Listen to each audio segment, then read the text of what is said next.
श्री कृष्ण। भगवान श्री कृष्ण कहते हैं, मैं हर जगह हूँ, फिर भी कोई मुझे देख नहीं पाता। आखिर ऐसा क्यों? क्या सिर्फ एक पत्ता, एक फूल या जल चढ़ाने से भगवान प्रसन्न हो सकते हैं? गीता का 9वां अध्याय खोलता है ये सबसे बड़ा रहस्य। राजविद्या राजगुह्य योग में भगवान श्री कृष्ण अर्जुन को सबसे गुप्त और श्रेष्ठ ज्ञान देते हैं। यह ज्ञान राजविद्या है, यानी सभी विद्याओं का राजा, और राजगुह्य है, यानी सबसे बड़ा रहस्य। श्री कृष्ण भगवान बताते हैं, मैं संपूर्ण सृष्टि में व्याप्त हूँ, लेकिन किसी से बंधा नहीं हूँ। सभी जीव मुझ में है, पर मैं उनसे अलग भी हूँ। यह मेरी दिव्य माया है। सच्ची भक्ति सबसे सरल मार्ग है। अगर कोई प्रेम से पत्र, पुष्प, फल और जल भी अर्पित करता है तो भगवान उसे स्वीकार करते हैं। भगवान यह भी कहते हैं, जो मुझे हर कार्य में याद करता है, हर कर्म मुझे अर्पित करता है, वह जीवन के बंधनों से मुक्त हो जाता है। इस अध्याय का मुख्य संदेश यही है, भगवान को पाने के लिए बड़े यज्ञ या कठिन तपस्या नहीं, बल्कि सच्चा प्रेम और भक्ति ही सबसे जरूरी है। तो हम पूरा अध्याय का श्रवण करेंगे। ओम श्री परमात्मने नमः। उसके उपरांत श्री कृष्ण भगवान बोले, हे अर्जुन, तुझ दोष दृष्टि रहित भक्त के लिए इस परम गोपनीय ज्ञान को रहस्य के सहित कहूँगा कि जिसको जानकर तू दुख रूप संसार से मुक्त हो जाएगा। यह ज्ञान सब विद्याओं का राजा तथा सब गोपनीयों का भी राजा एवं अति पवित्र, उत्तम, प्रत्यक्ष, फल वाला और धर्मयुक्त है। साधन करने को बड़ा सुगम और अविनाशी है। हे परंतप, इस तत्वज्ञान रूप धर्म में श्रद्धा रहित पुरुष मेरे को न प्राप्त होकर मृत्यु रूप संसार चक्र में भ्रमण करते हैं। हे अर्जुन, मुझ सच्चिदानंद घन परमात्मा से यह सब जगत जल से बर्फ के सदृश परिपूर्ण है और सब भूत मेरे अंतर्गत संकल्प के आधार स्थित है। इसीलिए वास्तव में मैं उनमें स्थित नहीं हूँ और वे सब भूत मेरे में स्थित नहीं है, किंतु मेरी योग माया और प्रभाव को देख के भूतों का धारण पोषण करने वाला और भूतों को उत्पन्न करने वाला भी मेरा आत्मा वास्तव में भूतों में स्थित नहीं है। क्योंकि जैसे आकाश से उत्पन्न हुआ सर्वत्र विचरने वाला महान वायु सदा ही आकाश में स्थित है, वैसे ही मेरे संकल्प द्वारा उत्पत्ति वाले होने से संपूर्ण भूत मेरे में स्थित है, ऐसे जान। हे अर्जुन, कल्प के अंत में सब भूत मेरी प्रकृति को प्राप्त होते हैं, अर्थात प्रकृति में लय होते हैं, और कल्प के आदि में उनको मैं फिर रचता हूँ। कैसे कि अपनी त्रिगुणमयी माया को अंगीकार करके स्वभाव के वश से परतंत्र हुए इस संपूर्ण भूत समुदाय को बारंबार उनके कर्मों के अनुसार रचता हूँ। हे अर्जुन, उन कर्मों में आसक्ति रहित और उदासीन के सदृश स्थित हुए मुझ परमात्मा वे कर्म नहीं बांधते हैं। हे अर्जुन, मुझ अधिष्ठाता के सकाश से यह मेरी माया चराचर सहित सर्व जगत को रचती है, और इस ऊपर कहे हुए हेतु से ही यह संसार आवागमन रूप चक्र में घूमता है।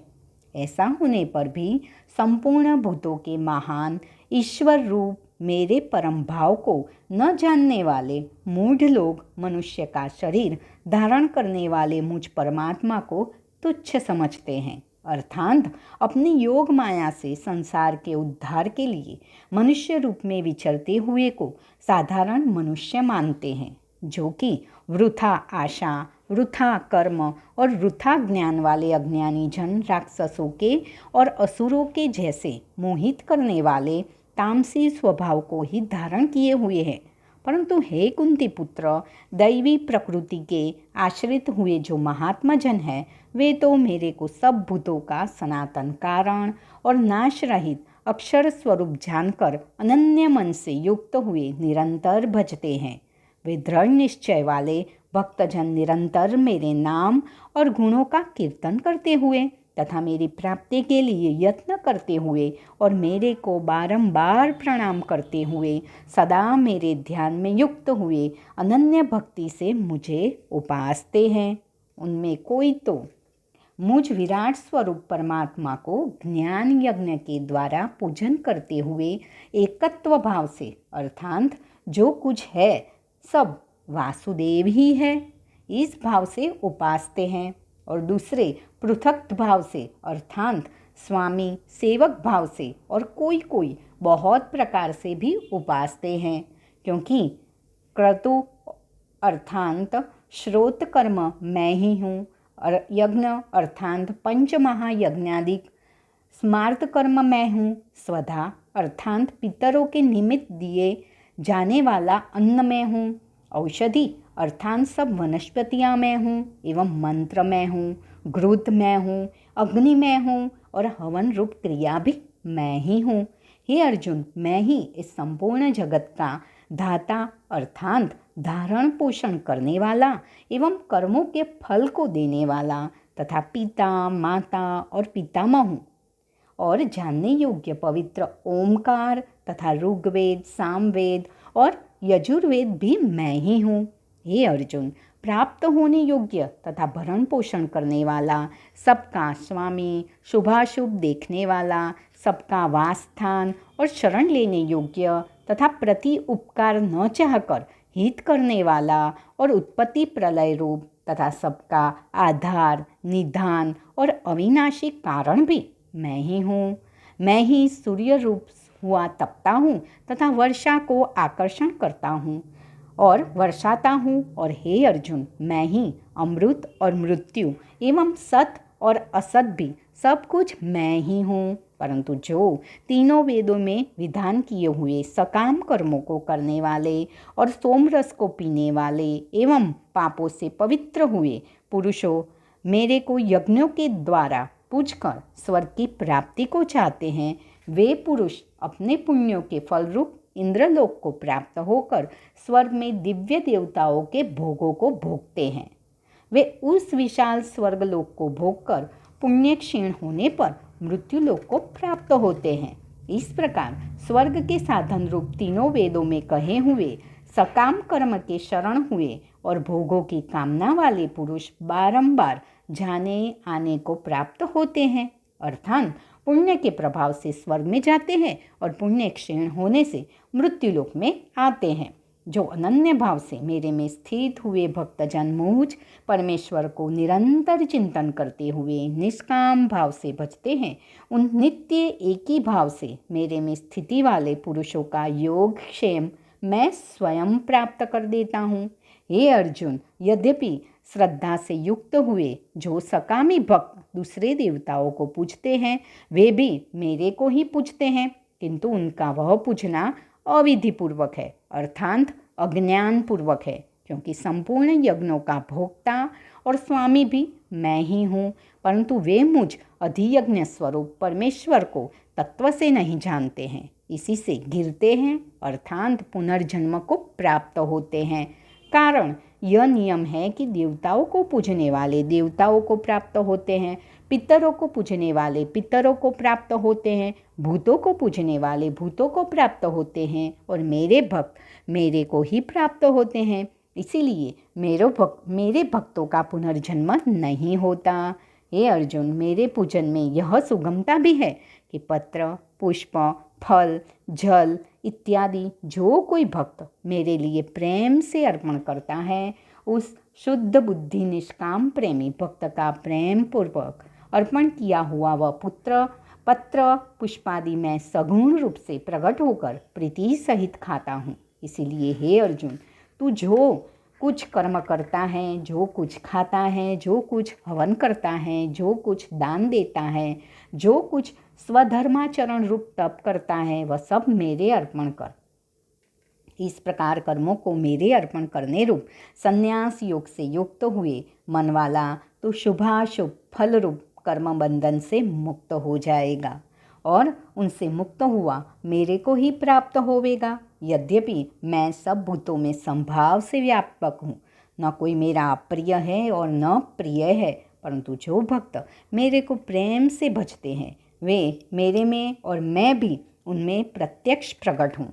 मेरी भक्ति का और भी प्रभाव सुन। यदि कोई अतिशय दुराचारी भी अनन्य भाव से मेरा भक्त हुआ मेरे को निरंतर भजता है, वह साधु ही मानने योग्य है, क्योंकि वह यथार्थ निश्चय वाला है। अर्थात उसने भली प्रकार निश्चय कर लिया है कि परमेश्वर के भजन के समान अन्य कुछ भी नहीं है। इसीलिए वह शीघ्र ही धर्मात्मा हो जाता है और सदा रहने वाली परम शक्ति को प्राप्त होता है। हे अर्जुन, तो निश्चय पूर्वक सत्य जान कि मेरा भक्त नष्ट नहीं होता, क्योंकि हे अर्जुन, स्त्री, वैश्य और शूद्रादिक तथा पाप योनि वाले भी जो कोई होवे वे भी मेरे शरण होकर तो परम गति को ही प्राप्त होते हैं। फिर क्या कहना है कि पुण्यशाली ब्राह्मणजन तथा राजश्री भक्तजन परम गति को प्राप्त होते हैं। इसीलिए तू सुख रहित और क्षण भंगुर इस मनुष्य शरीर को प्राप्त होकर निरंतर मेरा ही भजन कर। अर्थात मनुष्य शरीर बड़ा दुर्लभ है, परंतु है नाशवान और सुख रहित। इसीलिए काल का भरोसा न करके तथा अज्ञान से सुख रूप भासने वाले विषय भोगों में न फंसकर निरंतर मेरा ही भजन कर। केवल मुझ सच्चिदानंद घन वासुदेव परमात्मा में ही अनन्य प्रेम से नित्य निरंतर अचल मन वाला हो और मुझ परमेश्वर को ही श्रद्धा प्रेम सहित निष्काम भाव से नाम गुण और प्रभाव के श्रवण कीर्तन मनन और पठन पाठन द्वारा निरंतर भजने वाला हो तथा मुझ शंख चक्र गदा पद्म किरीट कुंडल आदि भूषणों से युक्त पीताम्बर वनमाला और कौस्तुभमणिधारी विष्णु का मन वाणी और शरीर के द्वारा सर्वस्व अर्पण करके अतिशय श्रद्धा भक्ति और प्रेम से विह्वलतापूर्वक पूजन करने वाला हो और मुझ सर्वशक्तिमान विभूति बल ऐश्वर्य माधुर्य गंभीरता उदारता वात्सल्य और सुहृदता आदि गुणों से संपन्न सबके आश्रय रूप वासुदेव को विनय भावपूर्वक भक्ति सहित साष्टांग दंडवत प्रणाम कर इस प्रकार मेरे शरण हुआ तू आत्मा को मेरे में एक ही भाव करके मेरे को ही प्राप्त होवेगा। इति श्रीमद्भगवद गीता रूपी उपनिषद एवं ब्रह्म विद्या तथा योग शास्त्र विषयक श्री कृष्ण और अर्जुन के संवाद में राजविद्या राजगुह्य योग नामक 9वां अध्याय। श्री हरि श्री कृष्ण। अब हम श्रीमद् भगवद गीता के 9वें अध्याय का महात्म्य का श्रवण करेंगे। महादेव जी कहते हैं, पार्वती, अब मैं आदरपूर्वक 9वें अध्याय के महात्म्य का वर्णन करूँगा। तुम स्थिर होकर सुनो। नर्मदा के तट पर माहिष्मती नाम की एक नगरी है। वहाँ माधव नाम के एक ब्राह्मण रहते थे, जो वेदांगों के तत्वज्ञ और समय समय पर आने वाले अतिथियों के प्रेमी थे। उन्होंने विद्या के द्वारा बहुत धन कमाकर एक महान यज्ञ का अनुष्ठान आरंभ किया। उस यज्ञ में बलि देने के लिए एक बकरा मंगाया था। जब उसके शरीर की पूजा हो गई तब सबको आश्चर्य में डालते हुए उस बकरे ने हंसकर उच्च स्वर से कहा, ब्राह्मण, इन बहुत से यज्ञों द्वारा क्या लाभ है? इनका फल तो नष्ट हो जाने वाला है तथा ये जन्म जरा और मृत्यु के भी कारण है। यह सब करने पर भी मेरी जो वर्तमान दशा है इसे देख लो। बकरे के इस अत्यंत कौतूहलजनक वचनों को सुनकर यज्ञ मंडप में रहने वाले सभी लोग बहुत ही विस्मित हुए। तब वे यजमान ब्राह्मण हाथ जोड़ अपलक नेत्रों से देखते हुए बकरे को प्रणाम करके श्रद्धा और आदर के साथ पूछने लगे। ब्राह्मण बोले, आप किस जाति के थे? आपका स्वभाव और आचरण कैसा था तथा किस कर्म से आपको बकरे की योनि प्राप्त हुई? यह सब मुझे बताइए। बकरा बोला, ब्राह्मण, मैं पूर्व जन्म में ब्राह्मणों के अत्यंत निर्मल कुल में उत्पन्न हुआ था। समस्त यज्ञों का अनुष्ठान करने वाला और वेद विद्या में प्रवीण था। एक दिन मेरी स्त्री ने भगवती दुर्गा की भक्ति से विनम्र होकर अपने बालक के रोग की शांति के लिए बलि देने की निमित्त मुझसे एक बकरा मांगा। तत्पश्चात जब चंडिका के मंदिर में वह बकरा मारा जाने लगा, उस समय उसकी माता ने मुझे शाप दिया, ओ ब्राह्मणों में नीच पापी, तू मेरे बच्चे का वध करना चाहता है, इसीलिए तू भी बकरे की योनि में जन्म लेगा। द्विज श्रेष्ठ, तब कालवश मृत्यु को प्राप्त होकर मैं बकरा हुआ। यद्यपि मैं पशु योनि में पड़ा हूँ, तो भी मुझे अपने पूर्वजन्मों का स्मरण बना हुआ है। ब्राह्मण, यदि आपको सुनने की उत्कंठा हो तो मैं एक और भी आश्चर्य की बात बताता हूँ। कुरुक्षेत्र नामक एक नगर है जो मोक्ष प्रदान करने वाला है। वहाँ चंद्रशर्मा नामक एक सूर्यवंशी राजा राज्य करते थे। एक समय जबकि सूर्य ग्रहण लगा था, राजा ने बड़ी श्रद्धा के साथ काल पुरुष का दान करने की तैयारी की। उन्होंने वेद वेदांगों के पारगामी एक विद्वान ब्राह्मण को बुलवाया और पुरोहित के साथ वे तीर्थ के पावन जल से स्नान करने को चले। तीर्थ के पास पहुंचकर राजा ने स्नान किया और 2 वस्त्र धारण किए। फिर पवित्र एवं प्रसन्नचित्त होकर उन्होंने श्वेत चंदन लगाया और बगल में खड़े हुए पुरोहित का हाथ पकड़कर तत्कालोचित मनुष्य से घिरे हुए अपने स्थान पर लौट आए। आने पर राजा ने यथोचित विधि से भक्ति पूर्वक ब्राह्मण को काल पुरुष का दान किया। तब काल पुरुष का हृदय चीरकर उसमें से एक पापात्मा चांडाल प्रकट हुआ। फिर थोड़ी देर के बाद निंदा भी चांडाली का रूप धारण करके काल पुरुष के शरीर से निकले और ब्राह्मण के पास आ गई। इस प्रकार चांडालों की वह जोड़ी आंखें लाल किए निकली और ब्राह्मण के शरीर में हठात प्रवेश करने लगे। ब्राह्मण मन ही मन गीता के 9वें अध्याय का जप करते थे और राजा चुपचाप यह सब कौतुक देखने लगे। ब्राह्मण के अंतःकरण में भगवान गोविंद शयन करते थे, वे उन्हीं का ध्यान करने लगे। ब्राह्मण ने जब गीता के 9वें अध्याय का जप करते हुए अपने आश्रयभूत भगवान का ध्यान किया, उस समय गीता के अक्षरों से प्रकट हुए विष्णुदूतों द्वारा पीड़ित होकर वे दोनों चांडाल भाग चले। उनका उद्योग निष्फल हो गया। इस प्रकार इस घटना को प्रत्यक्ष देखकर राजा के नेत्र आश्चर्य से चकित हो उठे। उन्होंने ब्राह्मण से पूछा, विप्रवर, इस महाभयंकर आपत्ति को आपने कैसे पार किया? आप किस मंत्र का जप तथा किस देवता का स्मरण कर रहे थे? वह पुरुष तथा वह स्त्री कौन थी? वे दोनों कैसे उपस्थित हुए? फिर वे शांत कैसे हो गए? यह सब मुझे बतलाइए। ब्राह्मण ने कहा, राजन, चांडाल का रूप धारण करके भयंकर पाप ही प्रकट हुआ था तथा वह स्त्री निंदा की साक्षात मूर्ति थी। मैं इन दोनों को ऐसा ही समझता हूँ। उस समय मैं गीता के 9वें अध्याय के मंत्रों की माला जपता था। उसी का महात्म्य है कि सारा संकट दूर हो गया। महीपते, मैं नित्य ही गीता के 9वें अध्याय का जप करता हूँ। उसी के प्रभाव से प्रतिग्रह जनित आपत्तियों के पार हो सका हूँ। यह सुनकर राजा ने उसी ब्राह्मण से गीता के 9वें अध्याय का अभ्यास किया। फिर वे दोनों ही परम शांति यानी कि मोक्ष को प्राप्त हो गए। यह कथा सुनकर ब्राह्मण ने बकरे को बंधन से मुक्त कर दिया और गीता के 9वें अध्याय के अभ्यास से परम गति को प्राप्त किया। जय श्री कृष्ण। ओम श्री परमात्मने नमः। श्रीमद्भगवद्गीता अथ 9मोऽध्यायः। श्रीभगवानुवाच, इदं तु ते गुह्यतमं प्रवक्ष्याम्यनसूयवे, ज्ञानं विज्ञानसहितं यज्ञात्वा मोक्ष्यसे शुभात्।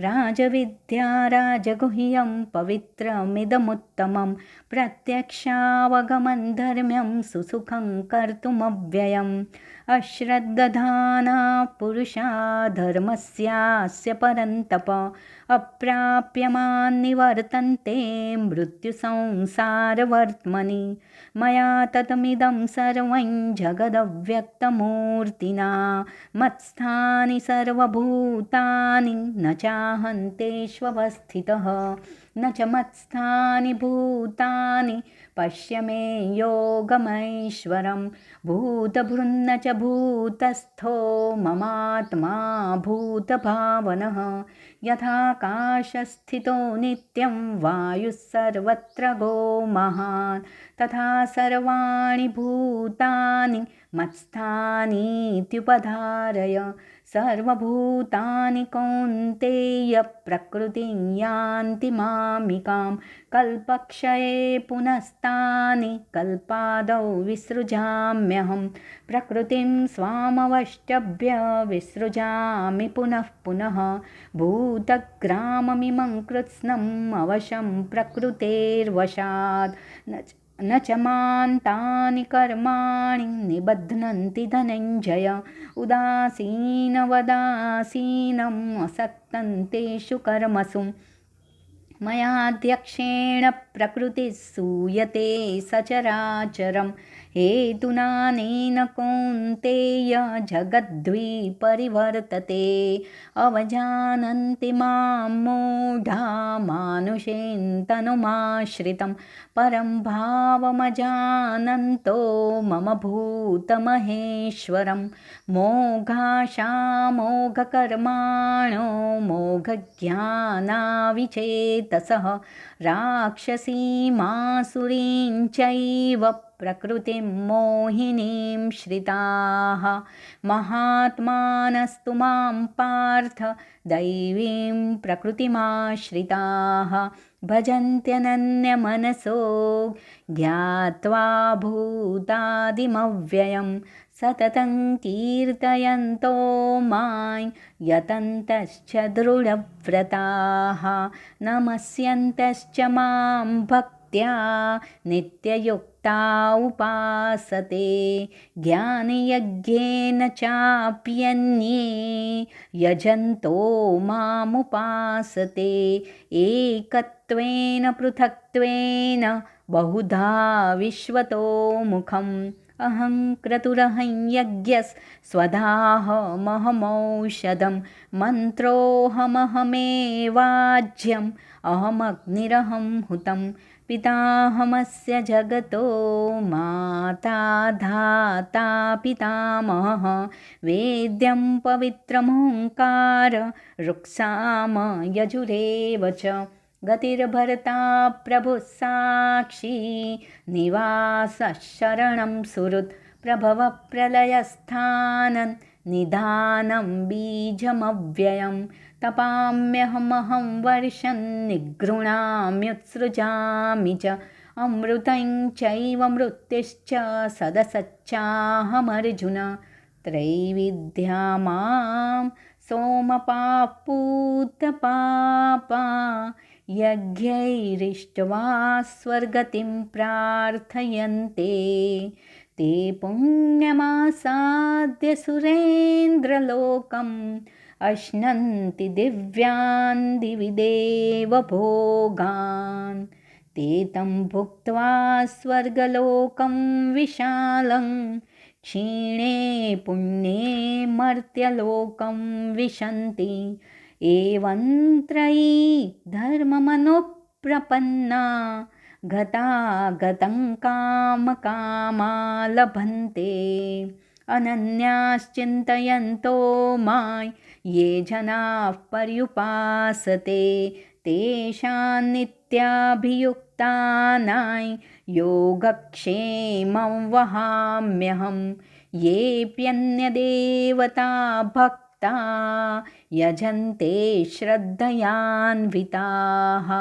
तेऽपि मामेव कौन्तेय यजन्त्यविधिपूर्वकम् अहं हि सर्वयज्ञानां भोक्ता च प्रभुरेव च न तु मामभिजानन्ति तत्त्वेनातश्च्यवन्ति ते यान्ति देवव्रता देवान् पितॄन् यान्ति पितृव्रताः भूतानि यान्ति भूतेज्या यान्ति मध्याजिनोऽपि मां पत्रं पुष्पं फलं तोयं यो मे भक्त्या प्रयच्छति तदहं भक्त्युपहृतम् अश्नामि प्रयतात्मनः यत्करोषि यदस्नासि यज्जुहोषि ददासि यत्तपस्यसि कौन्तेय तत्कुरुष्व मदर्पणं शुभाशुभफलैरेवं मोक्ष्यसे कर्मबन्धनैः सन्न्यासयोगयुक्तात्मा विमुक्तो मामुपैष्यसि समोऽहं सर्वभूतेषु न मे द्वेष्योऽस्ति न प्रियः ये भजन्ति तु मां भक्त्या मयि ते तेषु चाप्यहम् अपि चेत् सुदुराचारो भजते मामनन्यभाक् साधुरेव समन्तव्यः सम्यग् व्यवसितो हि सः क्षिप्रं भवति धर्मात्मा शश्वच्छान्तिनि गच्छति कौन्तेय प्रतिजानीहि न मे भक्तप्रणश्यति मां हि पार्थव्यपाश्रित्य येऽपि स्युः पापयोनयः स्त्रियो वैश्यास्तथा शूद्रास्तेऽपि यान्ति परां गतिं किं पुनर्ब्रह्मणाः पुण्या भक्ता राजर्षयस्तथा अनित्यमसुखल्लोकम् इमं प्राप्य भजस्व माम् मन्मना भव मद्भक्तो मद्याजीमान् नमस्कुरु मामे वैश्यसि युक्त्वैवम् आत्मानं मत्परायणः ॐ तत्सदिति श्रीमद्भगवद्गीतासु उपनिषत्सु ब्रह्मविद्यायां योगशास्त्रे श्रीकृष्णार्जुनसंवादे राजविद्या राजगुह्ययोगो नाम नवमोऽध्यायः ओम श्रीकृष्णार्पणमस्तु। परम पूज्य सद्गुरु जी के चरणों में शत शत नमन। योगेशं सच्चिदानन्दं वासुदेवं व्रजप्रियं धर्मसंस्थापकं वीरं कृष्णं वन्दे जगद्गुरुं श्रीकृष्णं वन्दे जगद्गुरुं। सभी को जय श्री कृष्ण। सभी कर्म प्रभु के चरणों में समर्पित।